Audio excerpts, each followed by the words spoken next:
Look at your hands and wiggle your fingers. It feels natural, but those arms and legs you move don't actually belong to your physical body.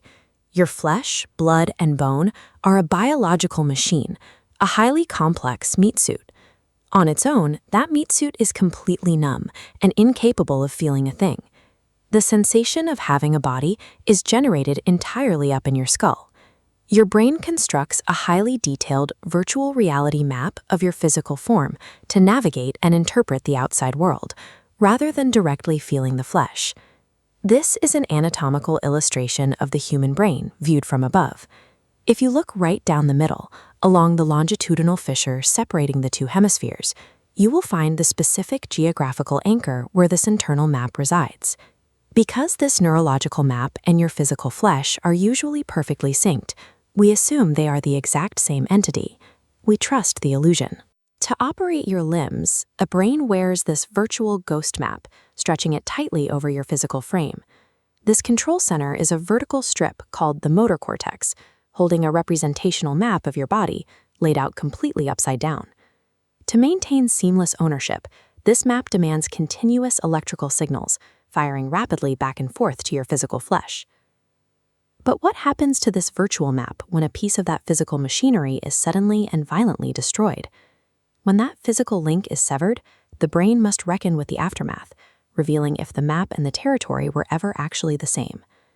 Every so often, the brain's internal simulation suffers a catastrophic error, a phenomenon known as phantom limb syndrome. People who have lost an arm or a leg in an accident often continue to vividly feel the missing appendage.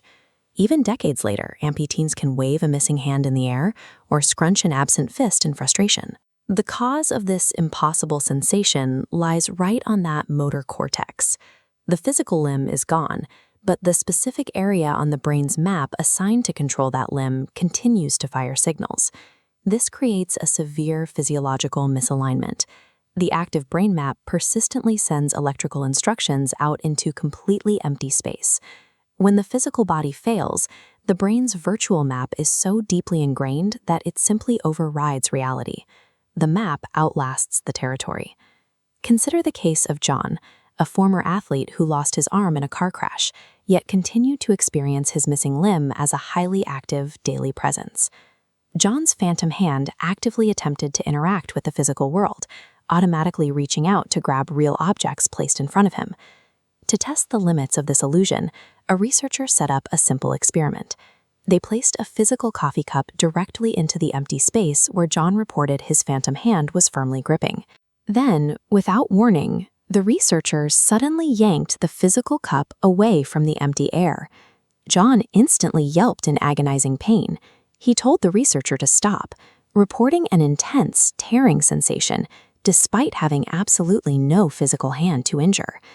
The brain's map is so dominant that violating its virtual expectations generates real physical pain in a completely empty void.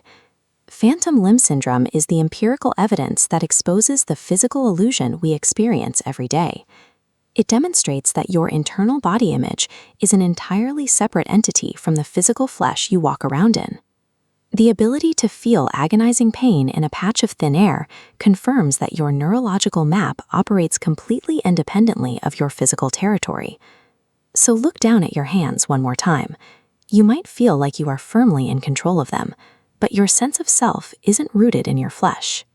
It lives in that internal map, the virtual ghost that decides which parts of the body you actually get to feel.